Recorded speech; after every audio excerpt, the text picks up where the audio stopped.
Welcome back to another episode of ACA Cast. With your host this week, my name is Alex Zito. ACA Cast is the official podcast of ACA International, the leading voice of the accounts receivable management industry. I want to bring to light some of the issues going on with artificial intelligence in the industry, so we have two excellent guests who will delve deeper into this topic. But before we start today, the content presented in today's episode is for general references only and should not be used as legal advice. Did you know that ACA International has a brand new industry-specific guide into FDCPA? Get a fresh take on the crucial information that will make complying with the FDCPA easier. All right, let's get into today's conversation. How's it going today, Harry? Just great today, Alex. Thanks for asking. I currently serve as a Director of Education and Membership Development for ACA, and happy to always be part of some of these ongoing podcasts. We've got a great topic today and a great speaker as well. And I'd like to have a conversation with this gentleman, who I'll introduce in just a moment, about, I think, a topic that will be of great interest to all of our listeners: utilizing technology to scale back non-revenue related overhead. Now, I don't know of any player in the arms space today that isn't interested in scaling back some of their expenses in some fashion. And our speaker today is Gordon Beck. Gordon is President and COO of Valor Intelligent Processing. Gordon comes to us today with a long and rich background within ACA International and within the industry of well over 20 years, coming from a larger entity. He can't tell us enough good things today, I'm sure, in this program. So welcome, Gordon. Harry, thanks for having me as always. I'm looking forward to it very much. We're interested in some of your thoughts today. You know, when we talk about operating an agency, I've been on the staff of ACA now for a little over a year, but spent my entire life as an agency owner and an average-sized company. We were always focused on this issue. You know, how can we use technology? How can we embrace technology in my organization? Can we cut back costs? You know, how can we operate more profitably? And I know that you've had some tremendous background in that area. So a couple questions for you. From your opinion, what's the number one next generation technology that you would consider recommending to agencies that are out there looking for a way to make an immediate impact on the bottom line? What can they do to pull the trigger and see an immediate return? So, Harry, I think that I've got probably two answers to this question, one on a large scale and one on a much smaller scale. But I want to start by saying that, we're in an era right now that I call the era of prosperity for the collections and credit risk industry. We are facing a time where we can open up our eyes and our minds and even our wallets a little bit, because we have the capability to scale back in areas and improve in others using technology. Whether it was facing, cybersecurity risks, the TCPA, the CFPB, all the things over the last decade and a half that has been thrown at us that has made us better has cost us all a great deal of money, a great deal of time, a great deal of focus away from collecting money. I think that it's made us better, very much so, across the board, but at the same time, it's made it harder to recover dollars and to increase margins. If I were to tell you, bottom line, what I thought was probably the best technology right now where we could scale back a great deal of overhead implementing this technology would be virtual agents. Now, some people like to call it artificial intelligence. Some people like to call it machine learning. Whatever you want to call it, there are lots of products out there right now that are best in class that are putting us in a position where if you think about an agent's day, 30% of an agent's day is removing wrong numbers, working bankruptcy, fraud, deceased, dispute type of accounts, all non-revenue generating accounts. These accounts have to be handled because these are the accounts that we get sued on. None of them basically make money for the company. Now, they can protect your money, but it's not putting new dollars in the bank. Virtual agents utilizing machine learning and artificial intelligence are basically putting us in a position when the call comes through to handle these types of accounts, not just a few words, not just a direct pass, but legitimately scripting these types of technologies to not only speak to the consumer and sound almost exactly like a human, but also can update in status accounts, notate accounts, follow accounts through a queue, give the consumer information, such as with fraud, on what websites to go to fill out the affidavits. These types of agents, these virtual agents, act as your own, but for a quarter of the cost. Now, obviously, there are setup costs and things that come along with it, as with anything. But once you're past that, you're in a position to add a ton of money to the bottom line for two reasons. Number one, you're no longer paying your agents to handle those types of things and putting the company at risk. When you have a virtual agent that is completely scripted based on what you want to say to the consumer in all scenarios, and even in the background, having automated attendants listening in and putting the virtual attendant in a position, if it makes a mistake, to get it to a human right away, keeps you safe on both ends so consumers don't get frustrated. But by not only not spending the money to handle those types of accounts the way that we currently are, while also giving the agents, the human agents that are on the phone, dialing for dollars, talking to money accounts on a daily basis, now 30% more of their day is going to be talking to money, is what we've paid them for. As you know, things are a lot different now than 15, 20 years ago. You know, in this day and age, agents are paid to handle all of these things and to protect the company, but mistakes can be made. When you put yourself in a position not only not to get sued, the mishandling potentially of these types of accounts, while also giving the agents the chance to talk to money accounts and not paying to handle the ones that you always were that weren't bringing in the dollars, it is a threefold win that I believe is probably, in my mind, the biggest step forward in technology our industry can take. Well, you make some incredibly valid points, interesting points. I will tell you, when you talk about virtual agents, AI, machine learning, those are the buzzwords that we keep hearing at ACA. I can tell you, as education director, when we are preparing for our conferences and we are soliciting proposals, a large number of them are coming in relative to these types of topics because of how important it is to the industry.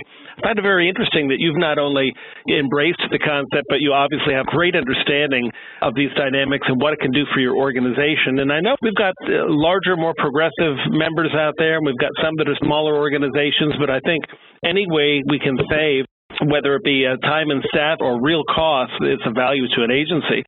When I think about this topic, are there any expensive operational functions that you would replace with newer age strategies in order to cut costs and improve performance?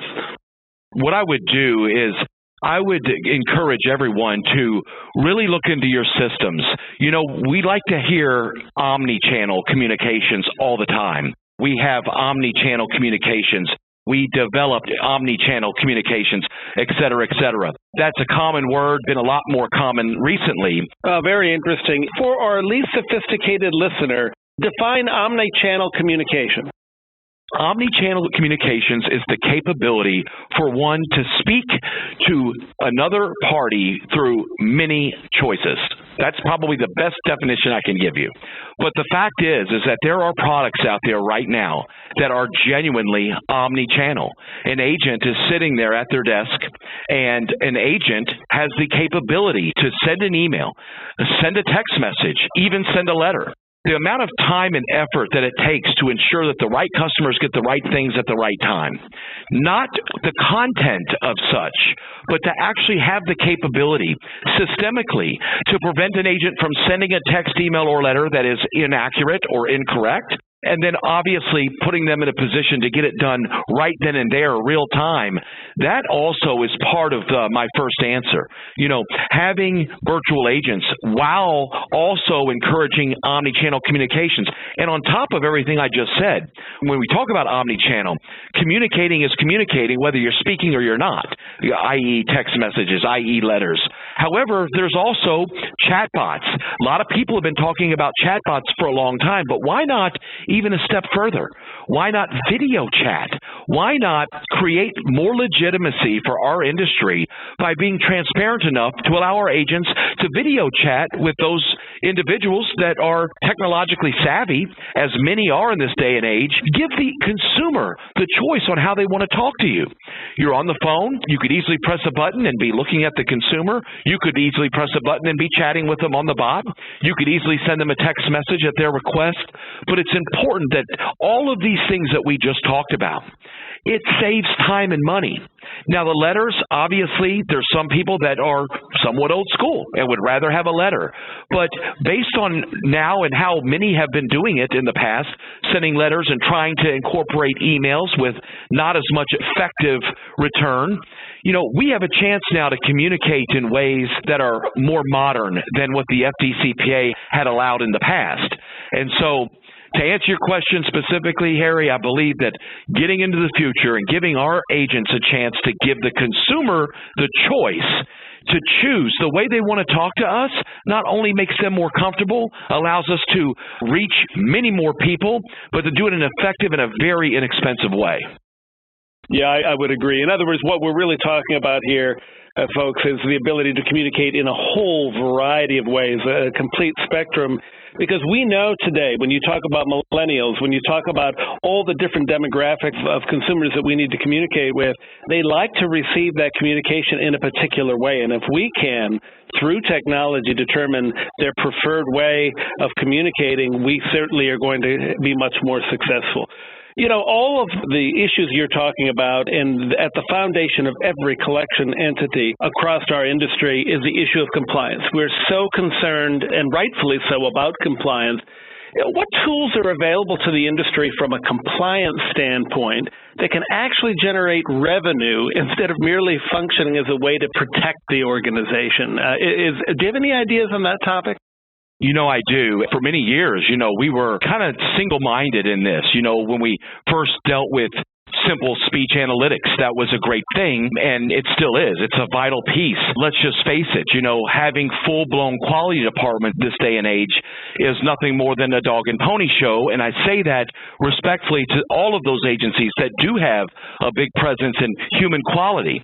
Would never want to take away from the human aspect because of how important that is to all of us. That's our families, that's our company, that's our network, that's everything in this business. But at the same time, there are opportunities for us to maybe utilize their skills in other ways while using technology as a replacement for much less cost. Get back and target the compliance factor.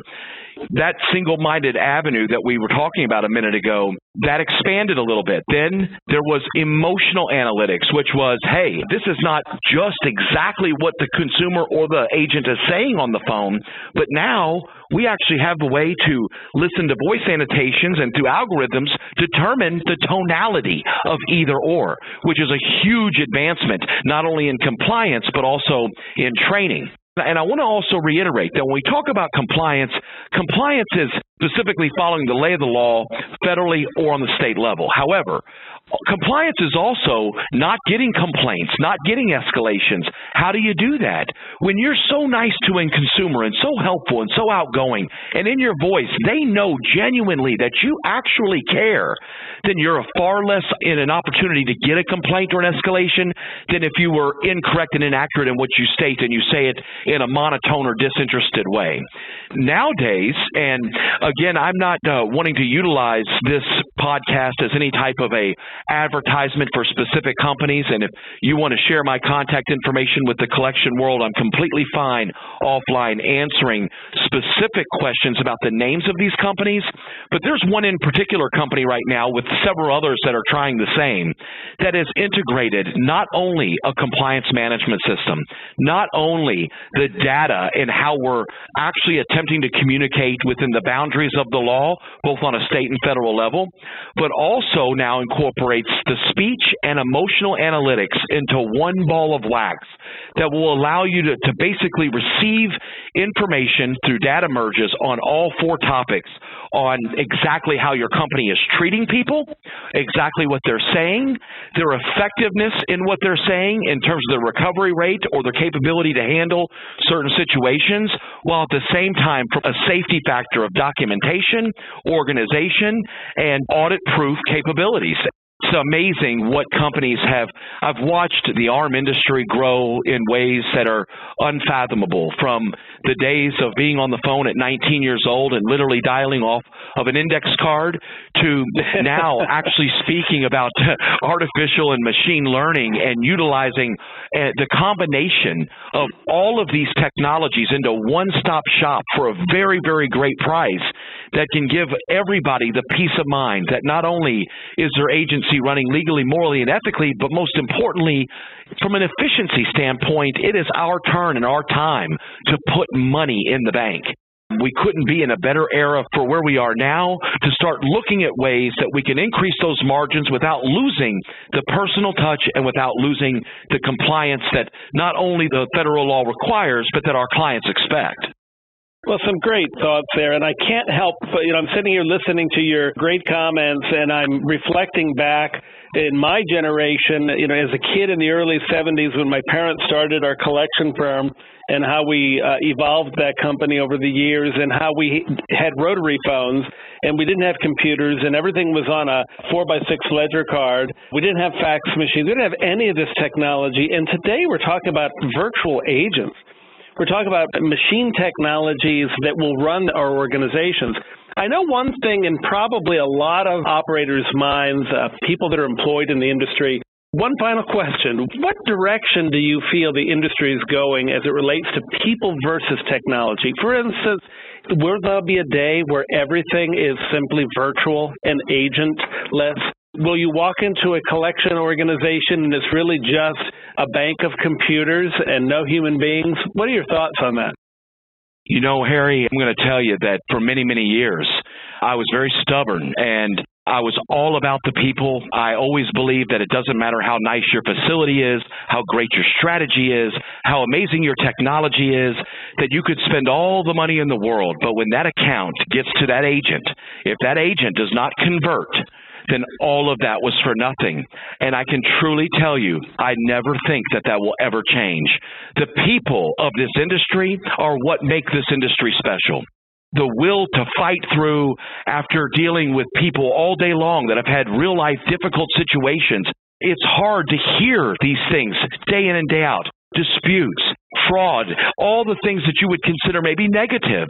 Dealing with people that are unemployed or single parents that are struggling and having to convince them to pay and why it's great for their future and to try to help them do that. That, my friend, will never be done by a machine, ever. And those that are great in this industry have great agents on the phone doing great things for great people who are just having a hard time. However, as time goes on, we have to be more open to giving those people that are on our floors an opportunity to succeed by passing them one consumer after a time that needs help, that is talking about money, that doesn't necessarily need to be directed to a fraud website or whatever have you. The world is in our hands, and if we're opening our minds to technology and not afraid of the cost, because people will realize that if they just did a demo, if they just created a conversation, so many conversations don't start because the fear of the price. But if you truly sit down and you did the math, you would realize that you're spending far more money sitting on your hands not doing anything than staying ahead of the curve.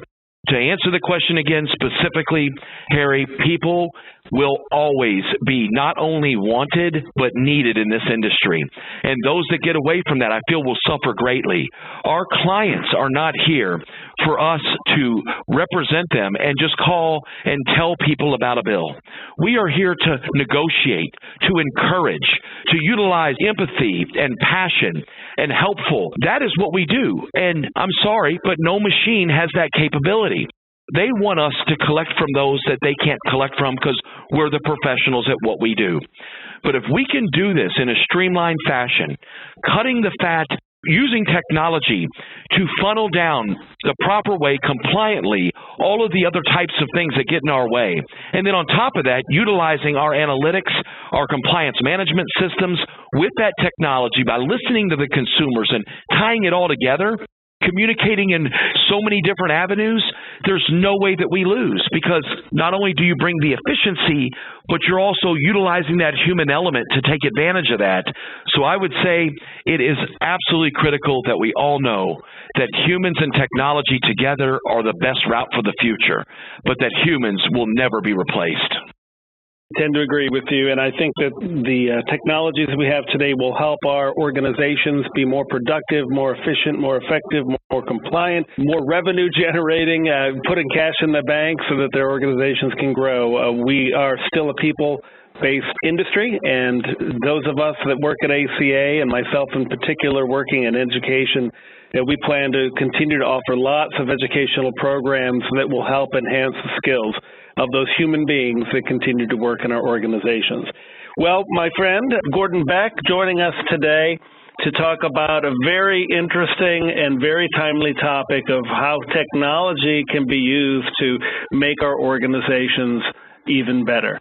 Gordon, thanks so much for joining us today, and we look forward to having you on a future podcast. Thank you, Harry. It's my pleasure. Thanks for having me.